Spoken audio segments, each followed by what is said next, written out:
Assalamualaikum warahmatullahi wabarakatuh. Salam sejahtera untuk kita semua. Bagaimana kabar Bapak Ibu semuanya? Semoga dalam keadaan sehat walafiat, tetap semangat di dalam menjalankan aktivitasnya.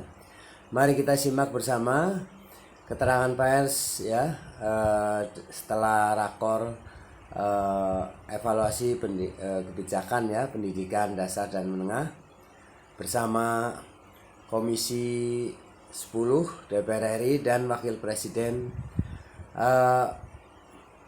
Menteri Mendikdasmen Abdul Muti dan Ketua Komisi 10 DPR RI serta jajarannya ya menjelaskan mengenai berbagai hal yang ditanyakan karena adanya wacana yang begitu banyak ya mengenai perubahan kurikulum merdeka, ujian nasional, kemudian kesejahteraan guru, P3K, dan bahkan untuk sekolah-sekolah yang sekolah yang rusak pun akan menjadi prioritas ya. Mari kita simak bersama informasi selengkapnya ya. Silahkan disimak untuk ini penting sekali untuk para guru, sekolah, pihak sekolah, pemerintah, Pemda, kepala dinas maupun masyarakat ya. Mari kita simak bersama. Jangan lupa untuk berikan subscribe, like, isi komentarnya di video ini ya. Terima kasih. Mari kita simak bersama. Baik, terima kasih rekan-rekan wartawan. Ini saya didampingi oleh mitra kami dari Komisi 10 yang full tim, Ibu Ketua, Ibu Hetiva, kemudian anggota Pak, ini tokoh penting ini beliau, saya kira sudah tidak perlu saya kenalkan ya.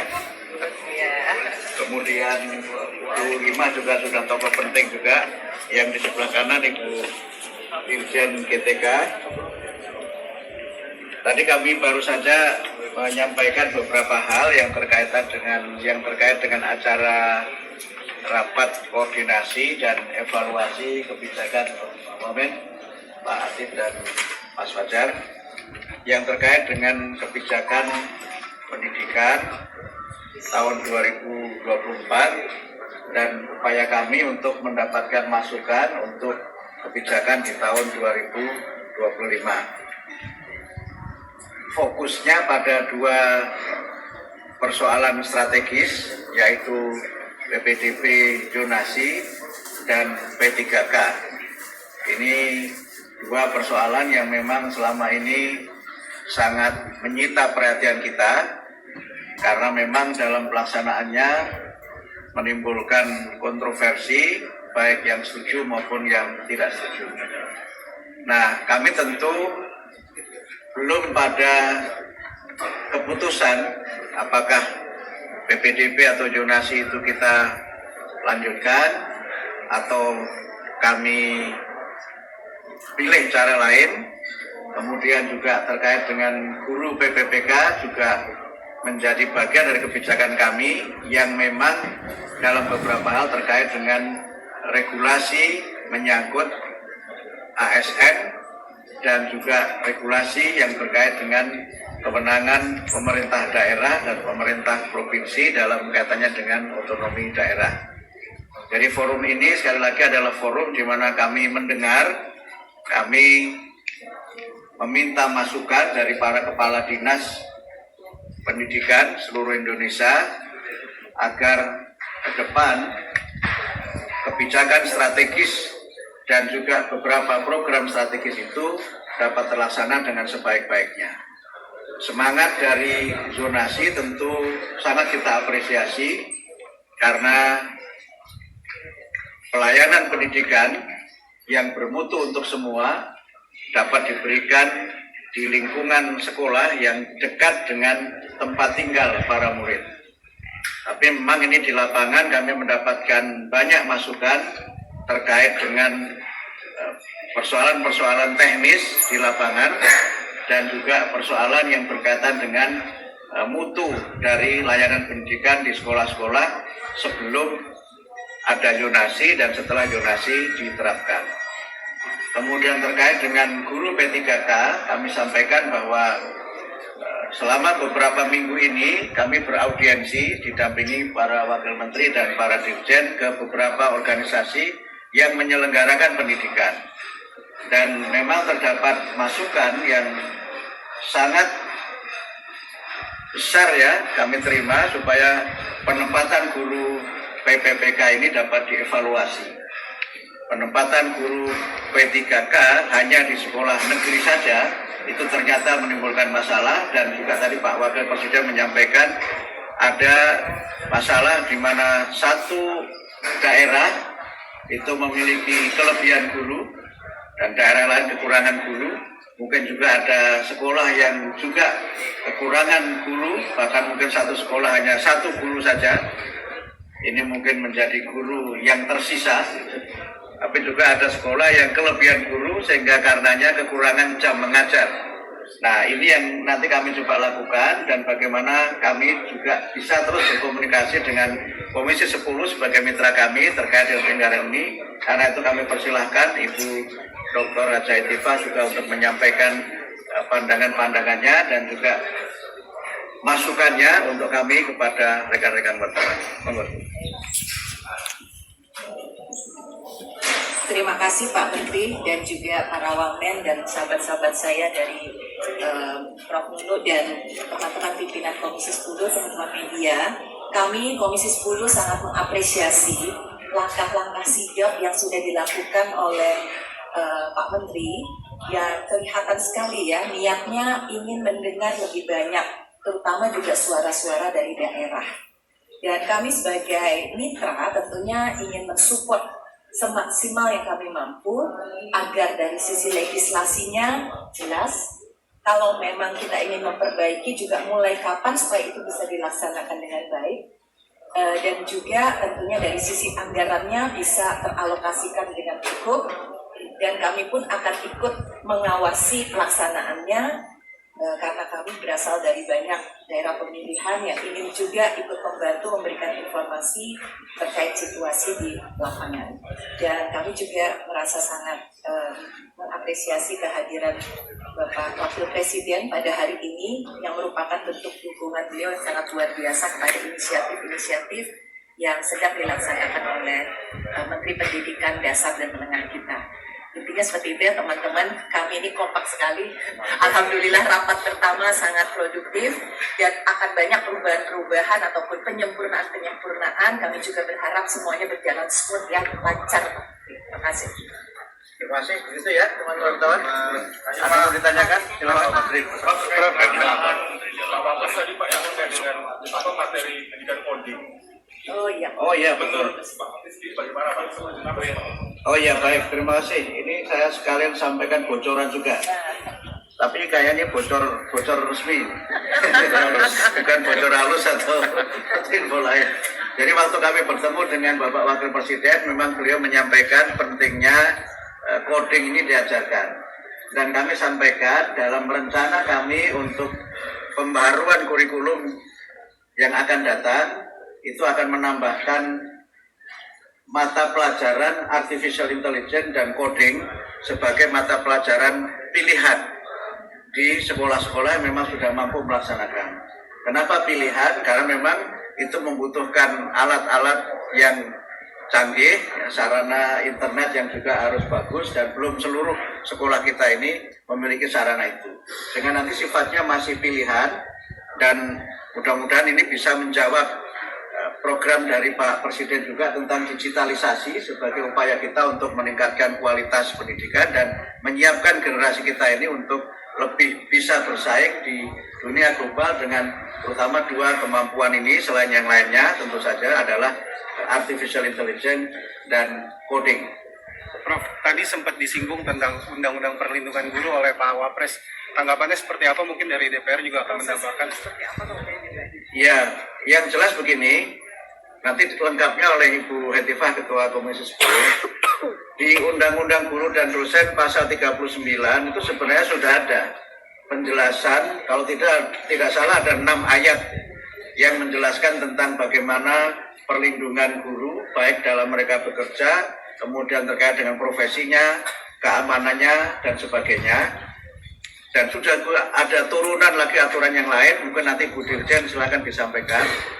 Tetapi kalau memang dirasa masih perlu, nah mungkin nanti silakan Ibu Ketua Komisi 10 menyampaikan, ditambah nanti oleh Ibu Dirjen. Untuk kami di DPR sendiri tentunya sangat terbuka kepada masukan inisiatif dari pemerintah. Namun untuk saat ini secara resmi yang sudah kami masukkan untuk direvisi adalah Undang-Undang Sistem Pendidikan Nasional, yang mana di dalamnya juga bisa jadi akan mengintegrasikan hal-hal terkait dengan guru dan dosen. Dan secara lebih spesifik lagi, memang di dalam Undang-Undang Guru dan Dosen yang existing ini sudah ada pengaturan-pengaturan yang cukup kuat. Nah, sekarang berarti pelaksanaannya dan aturan-aturan pelaksanaan yang sudah ada ini bagaimana disosialisasikan dan diterapkan ya pada saat ada guru-guru yang menghadapi masalah, itu bisa digunakan sebenarnya sebagai payung hukum untuk melindungi mereka. Seperti itu. Jadi kami siap saja Pak nanti. Baik, menambahkan tadi Pak Menteri dan Bu Ediba sudah menjelaskan ya dari Undang-Undang Dosen. Gitu ya, berarti atau gini aja. Ya. Jadi dari Undang-Undang Guru Dosen sudah ada, kemudian turunan Permendikbudnya juga sudah ada. Lalu di Permendikbud itu sudah ada amanat petunjuk teknisnya, juga sudah disiapkan juknisnya. Hanya tinggal masalah implementasi. Nanti kami akan memperkuat lagi sosialisasi dalam tahap implementasi dari guru dan tenaga kependidikan.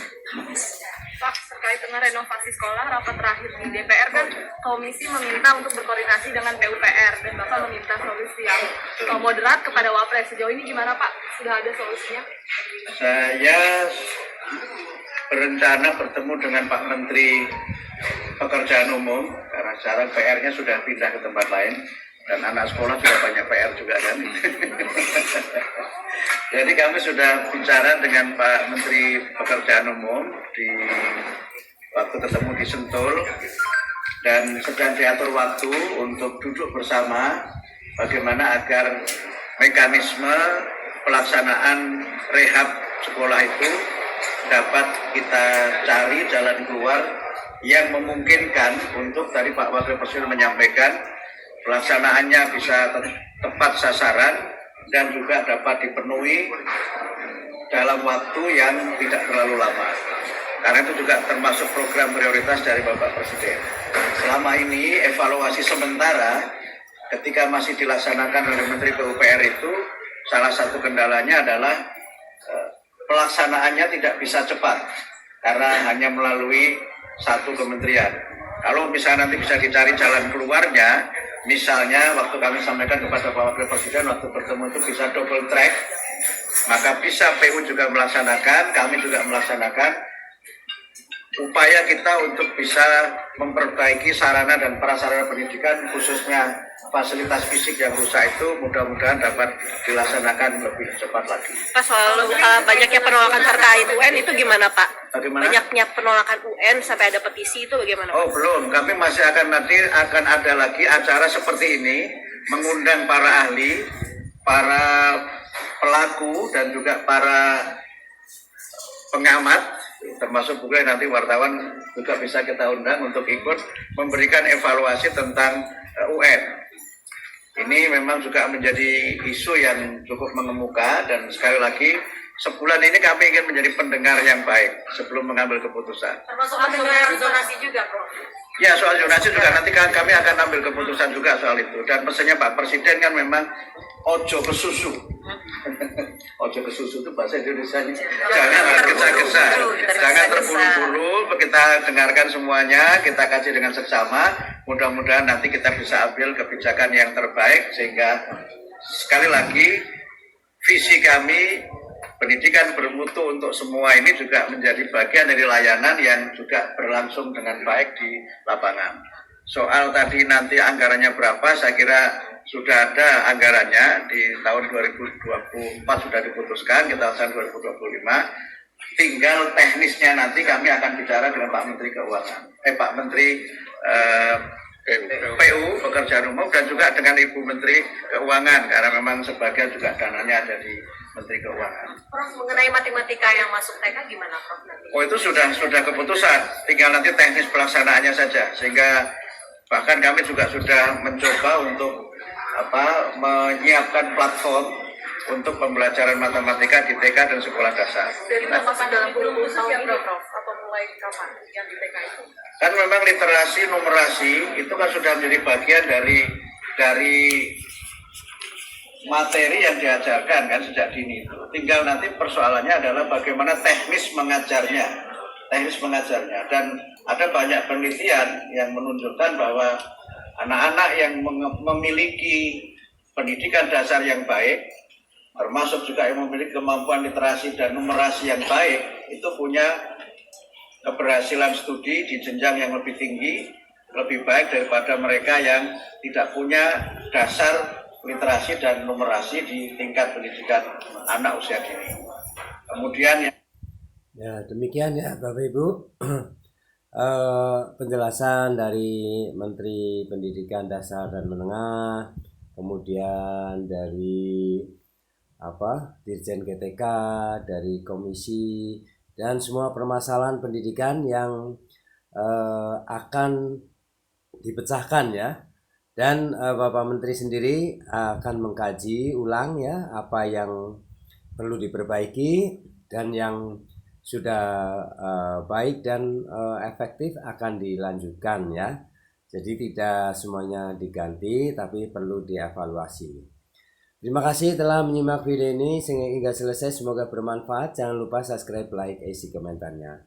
Terima kasih. Assalamualaikum warahmatullahi wabarakatuh.